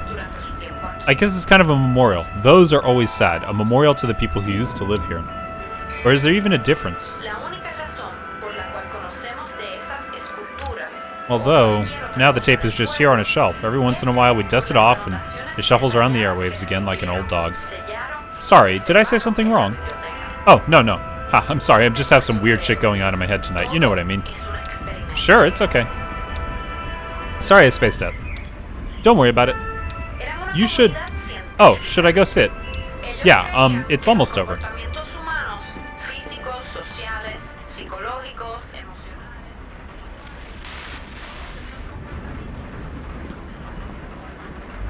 Okay. You had me listening to Connie Francis. You know that she got a nose job, like watching all school videos and watching new school. Fast nose job. I've never understood... Well, that's not entirely true. I understood why some people get cosmetic surgery done, but... I don't know. I'm pretty happy with who I am, as I currently am. So where are you staying tonight? Here in town. Oh, good. Yeah. Even before the storm came in, I thought it'd be nice to get some rest before the long hike back to the highway. Ron offered his loft? What? He said I could sleep in his loft. Oh, honey. He's talking about his barn. Ron, nobody wants to sleep in your barn. Ron shrugs. It's not haunted. Hauntings aside, it's not a very comfortable barn. I mean, I can sleep anywhere, but I think the last time Bob slept in there, he needed a tetanus shot after. But that's Bob. He's a hypochondriac. I'm not really sure he even really needed it. You'll stay at my place. Oh, thanks. That storm coming, I should probably find somewhere to stay out here tonight. Maybe I'll just sleep here in the studio. Do you need anything? Actually, do you have extra toothbrush? It'd be nice to sleep under the stars. I think I do, actually, yeah. Oh my god, I've been in the woods, you know. Right. I actually used a twig this morning. I kind of chewed up one end. No stars tonight, though. I've done that. Really? I'm disappointed. I thought I invented it. Even better, you can chew on some pine needles. It really freshens your breath. I mean, it's not perfect. Wow, that's roughing it. Just close your eyes and pretend, I guess. Right, exactly. And even then, it's just not the same as real toothpaste. What the hell are they talking about? Do they know we're rolling? Emily waves to Rita. To camera. Oh, okay. Hi, so I hope you enjoyed that video. Like I said, that was from, like, it's several years old. I can't remember exactly. I enjoyed it very much. Oh, thank you, Maya. Whispering to Ron. What's next? I brought in a tape. Oh, okay. You good? All queued up. I'm gonna check on the boys. What the hell are they doing? Ben and Bob are seated on the couch, poking at the electronic innards of a radio. Ben. So then it won't mute while it scans between stations. Okay, because that's where they live, right? No, you just want that constant static noise. Right, the noise. That's where they live. They don't live anywhere, dude. They're ghosts. Okay, why does it matter when you turn where you tune the radio? It's like soil in your garden. You need rich soil, right? Mashed up, rotted leaves and stuff, like compost. Oh, hey, how's the show?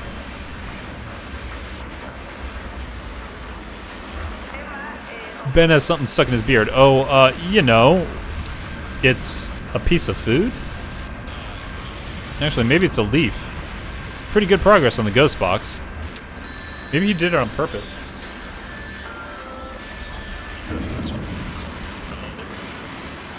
Like a beard leaf garland, but it's only one little accent leaf. Scans constantly. I should tell him. And play it back later. To Ben. Hey, you got something in your beard. Nah.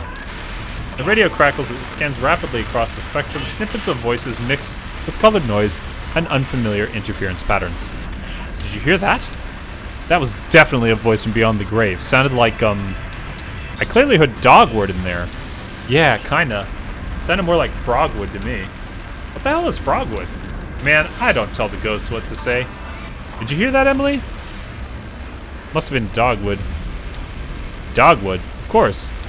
I guess it doesn't matter. The ghost voices don't really come out until you play back the recording later. They only exist in recordings, like a copy without an original. A mirror reflecting something that isn't in the room. Eerie. Like the mounds. The burial mounds here in town, you think they're haunted? No. Or, sure, probably, but I mean they're like the reflection. The people who made them lived hundreds of years ago. That whole society is long gone, and now we just have these lingering echoes without any trace of context. Yeah, that is kind of eerie. So the ghosts speak, and we can't hear it, but the tape recorder can hear it. Is that right? I don't know. Sometimes I think it's more like the recording itself is a ghost. Like that's what ghosts are. Recording of events that didn't happen. when something keeps leaving new marks even after it's gone. False memories. Oh, what? Blows on the floor are getting full pretty quickly. I hope somebody's planning to empty these. Somebody else. Ugh, more leaks. This is not sustainable. Okay. James has been working on this circuit diagram for a while now. The diagram has been in the chalkboard for at least a couple of months. It's a schematic for some essential component of the image processor. Nobody understands it but James. That's the point. He's trying to clean it up and simplify it a bit. He'll publish a simplified diagram and everyone can build an image processor.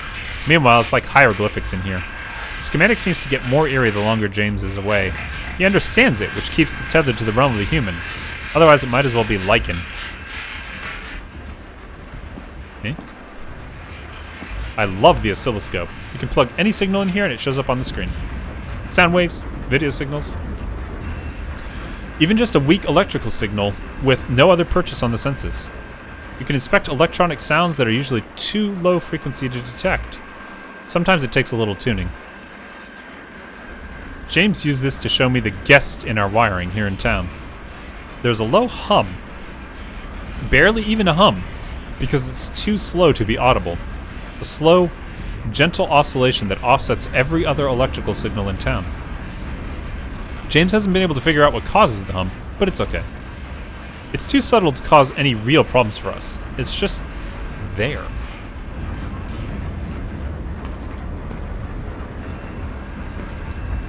Town looks really empty in the rain. I wonder if that's true of cities too. Excuse me. If rain looks all empty. I'm trying to remember, what's a big city I've been in when it rained? Oh, Chicago, downpour on Western Avenue. We took shelter in a gas station. Does it just look empty because everyone stays inside? No, there's something uncanny about a town in a thunderstorm. It's like a reanimated corpse. It's Ron's big moment. So, okay, Ron, anything you want to tell us about that tape? Everything on that tape was wild. Really, everything. Wild stuff indeed. Even the horses? Everything on that tape was wild.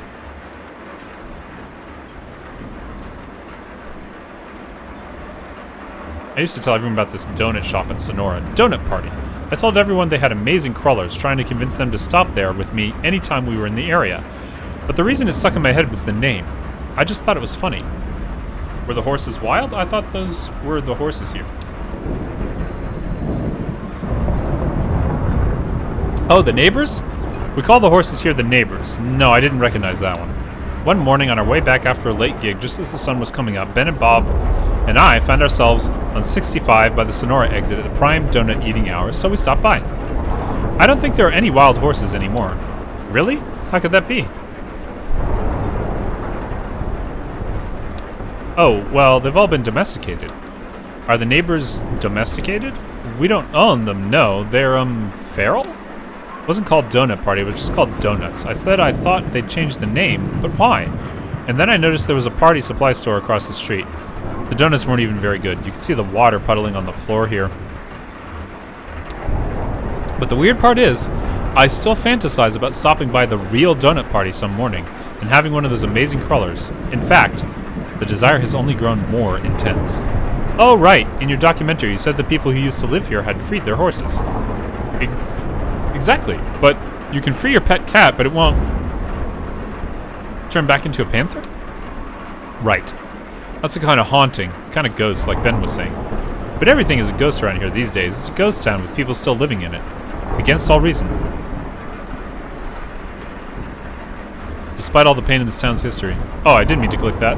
I never say that out loud. Everyone works so hard on it. What about the dogs? Yeah, Ron. Was the dog wild? Everything on that tape was wild. But it's a little perverse that this little community news program goes on strong while the community itself is barely hanging on. A leftover reflection. It didn't look wild to me. I guess it's a matter of perspective. I'm not sure I agree, but now it's time for the weather. Thanks again, Ron. We're hanging on long past our expiration date. Well, the weather should be pretty wild. I can hear it for myself right now. Yeah, getting pretty intense out there. Do you get storms like this a lot? More and more. Right, of course. And then, of course, there's the actual ghost. Alright, here's Elmo with the weather report, and lucky us, we also have Tyrano Cole, who stopped by to add some drama. Musically. I hear he's going to be at the Rum Colony later tonight, if you need cocktail after the show. So let's go live to Elmo for the weather report. Oh, is Elmo ready? I should make sure the camera's pointed in the right direction.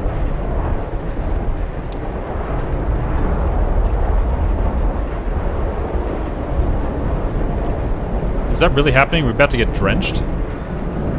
Oh, good. Cool, my socks are getting wet. I love to have wet socks. Yeah, it's really getting wet here. Elmo and Serena are killing this weather report. Whispering, hey! Hey! This is so trippy. How did we work out these ratios of oil, water, and dyes? It seems to precisely drip from one little half drop at a time. Must have been a lot of trial and error. Just staring at a circle of light on the wall, drip, drip, drip. Where do you get your supplies, Elmo? Ben has a guy in... Oh, wait, you mean the projection stuff? I mail-ordered these candle dyes. This other stuff is just mineral oil like you can get at the drugstore. The projector? Somebody just left it here, man. Incredible. Actually, it was that girl who does the pirate video stuff, you know, jamming our signal? Weaver. Yeah. Our resident ghost. Ghost, huh? You really think she's dead? Does it matter? Of course it matters. You can't leave a ghost behind until you die, right? Well, that's one way to do it, but you ever miss someone so bad you felt like they were haunting you? Or been in a relationship with someone where it feels like their ex-lover is always in the room? Flash flooding imminent, huh? Well, I see what you mean.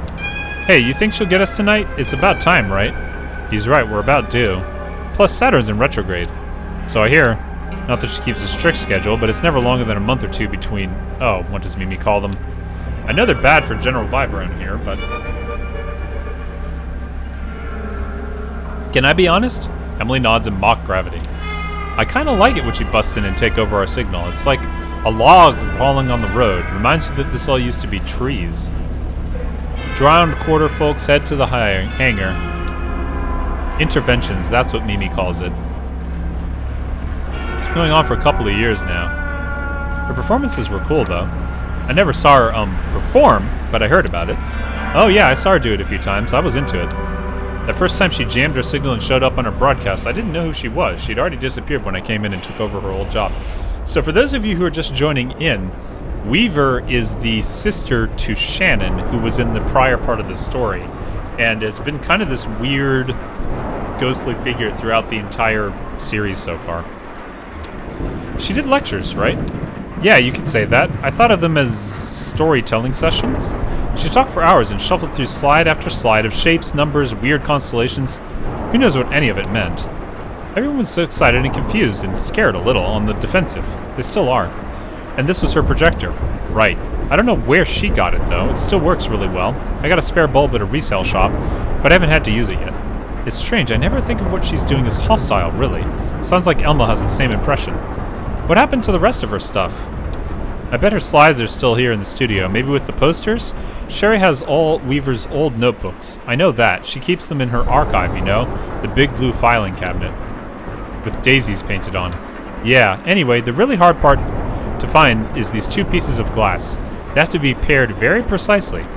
I had to get these from the clock store over in Glasgow. That's where they come from, clock faces. Thanks for the tips, dude. Anytime, dude.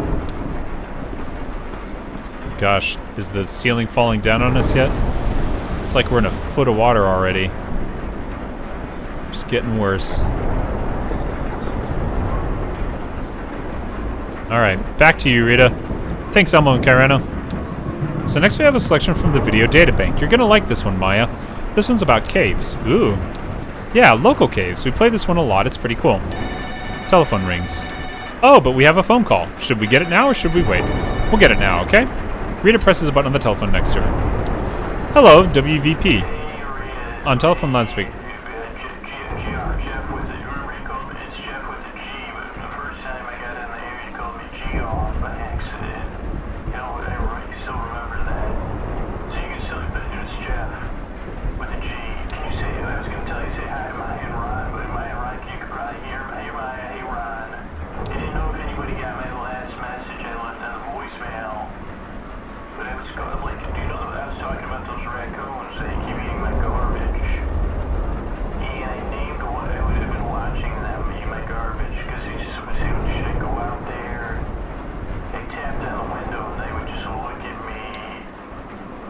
Hope you all packed a lunch. Sounds like this is going to be a long one.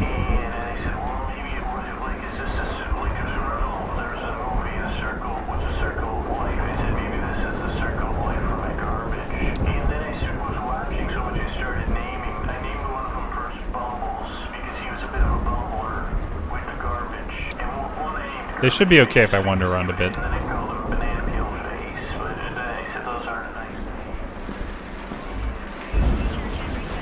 Couch is getting a little damp, probably too wrapped up in their project. Bob had some theories about Weaver's broadcast. He was considering how she might be tapping into our wires here in town. He built a model, like a proof of concept. This big metal box you could wire up and use to take over our signal. It actually worked. But the thing needed too much power to run. Even a car battery could only keep it going for a few seconds. Weaver broadcast just loops and loops, sometimes for hours. Consolidated Power doesn't pay any attention to this town anymore, but they still have us on a strict energy budget. There's no way she's plugged into the grid.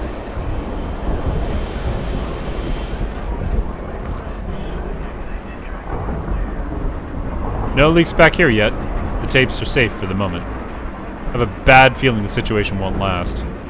Soon I'll be scrounging for a tarp to protect the video data bank. Someone, Mimi I think, was tracking Weaver's appearances here. She'd jot down the time and date whenever there was an intervention. Mimi hasn't been by in a few weeks, though. When was the last one? Let's see what the notes say. Oh wait, she just wrote times, not dates. Well, that's not very helpful. They're all at night. I guess that's a pattern.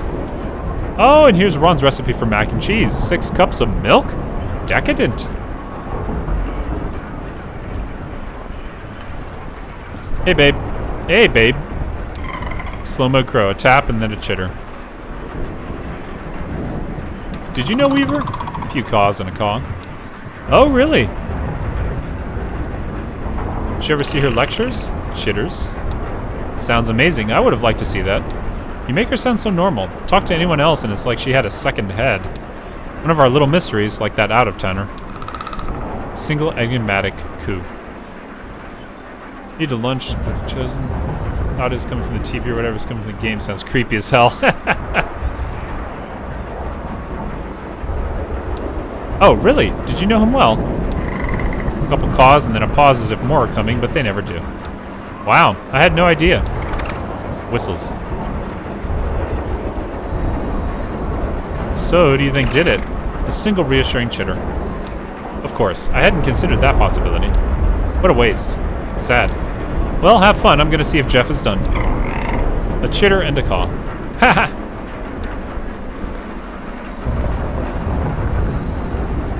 Oh my god, he's still going.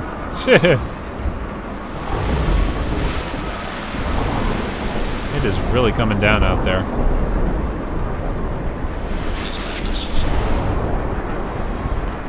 Oh my god, he's...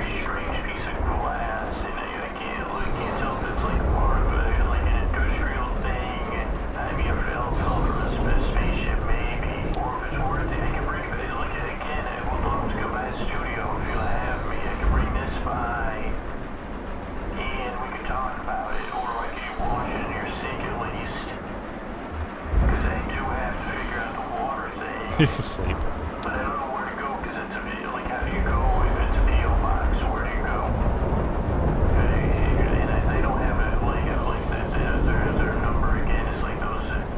You keep pressing 0 and it doesn't work, and I don't. Oh shit, the line's dead. Their phone lines are such a mess up there. Hello? Was that the storm? Or was it the damn phone lines? Man, they're really flaky. Ugh. Business as usual. He has a really soothing voice. That's Jeff. He's a regular caller. He's asleep. Maya indicates Ron, who has fallen asleep in his chair. Oh, well, let him sleep. Okay, well, let's play the tape. This is Cave Art. It's a classic around here. I'm excited. Looks like Mo's got this one all queued up. Way to go, Mo. I should let Maya enjoy the tape.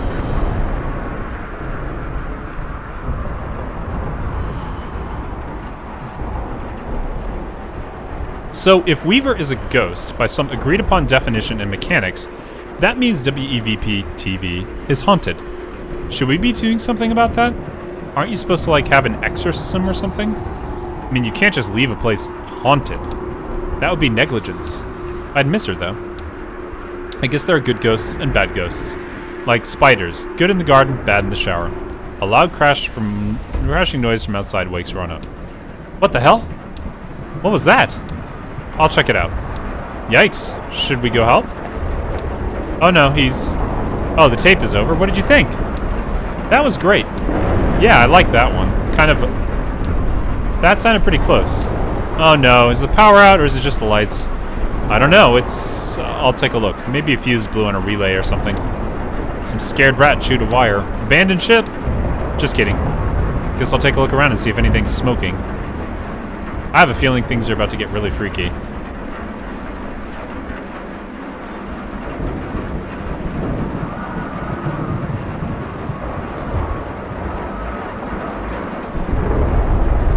Is that a...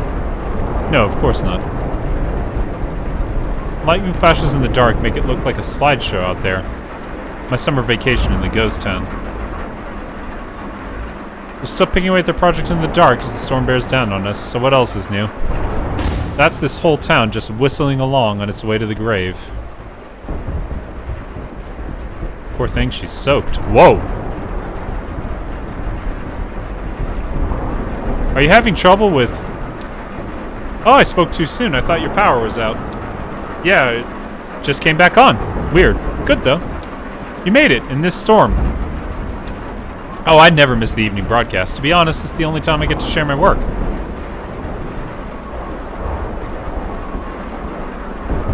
Nick, you still carrying a torch for the out-of-towner? Sure, of course, that's great.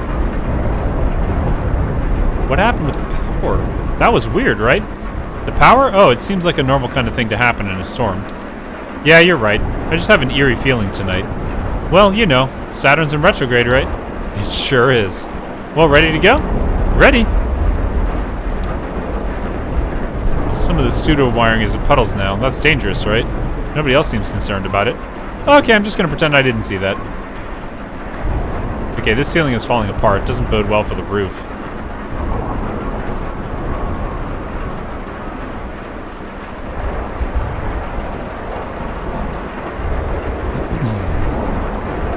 Just seeing if there's anything else to check out. Nope, doesn't look like it. Okay. The ground is getting wet. Now we enter the cultural section of tonight's program. Did you fix it? Just came back on its own. It'll take a second for the equipment to warm back up and we'll be on the air again. Spooky. It's a disaster out there. The neighbor's barn is basically underwater. Wow, so just completely... Yeah, just completely flooded. I passed Ron on the way in. He's going to take a look and see if there's anything he can do. Will they be okay?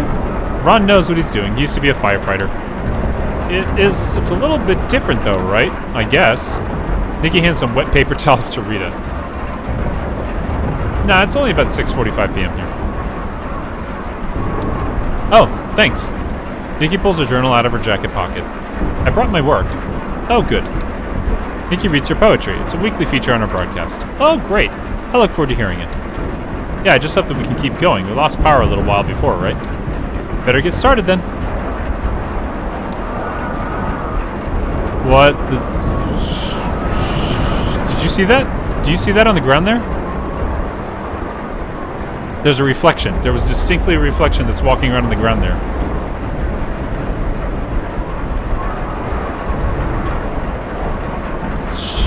Shoot. To the camera reading. To the out-of-towner. What eagle flew in your final bed? It was not men who brought you there to sleep. The men who left you bloodied and then fled had chosen mud and muddied watered creek. Did wild turkeys gobble, dote, and care, and wipe the moss beneath their eyelids clear? Did cardinals pull the twigs out from your hair, and wash your hands and feet and trim your beard? When wood ducks dressed you in your rusting gown, and pigeons fashioned shoes from leaves and bark, who then sewed flowers in a bureau crown? The one who made your headdress was a hawk. The men who broke your body, where were they? The vultures stayed home on your funeral day. Emily, look at the monitor! Dude, be quiet, we're live right now. No, we're not, look! Yeah, see that? Do you distinctly see that there's somebody standing there, right? Like a reflection, right there. Ah.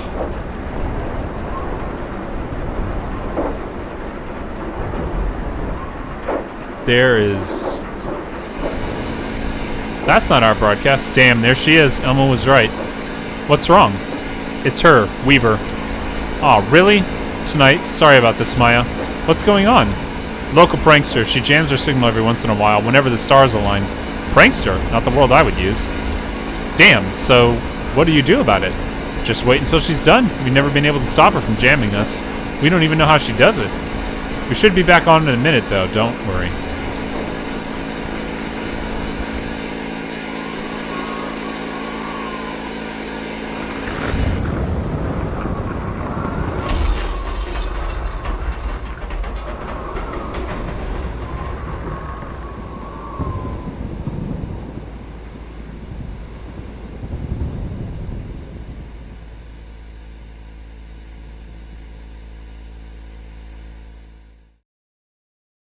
And that is the end of the interlude.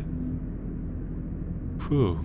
I distinctly saw those reflections in the water, and that was freaky. Super freaky. Holy cow. And that right there, I think, since I'm getting close to when I would normally be stopping anyway, this is a pretty good time, I think, to go ahead and wrap up the stream for the evening. So we will go ahead and do that.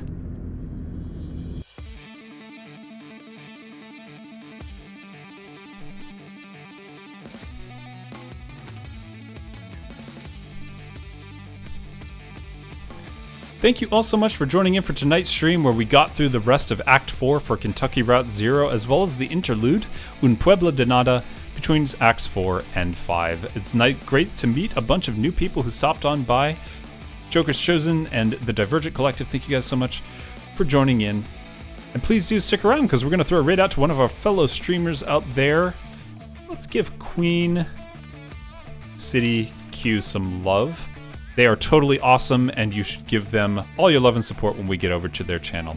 I will be back this coming Tuesday for Random Game Night, where we play a random collection of different games chosen by my group of friends, and then we will be back with Kentucky Route Zero this coming Sunday. Until next time, take care, stay safe, and as always, aloha!